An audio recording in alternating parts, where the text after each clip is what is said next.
Yun o, nakapagpa-picture din sa wakas sa idol kong si Kuchinta Girl. Yan, napakasipag po niyan. Yun, may sticker na tayo kay Kuchinta Girl, kay idol.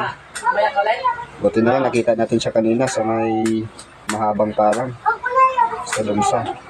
Nakapagpa-picture pa tayo. Yes. Nakadikit na sa bike. So, ayan guys, yung pangalawa natin sticker kay Kuchinta Girl, si Idol, yan, nandito sa aking helmet. Oh, dami nang nakadikit na sticker dito sa helmet ko.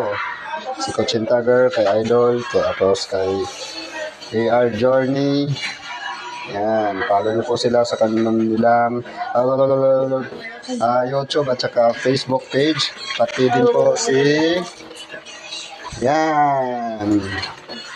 si Fake Bikers. Follow nyo sila sa kanilang Facebook page at saka sa kanilang YouTube.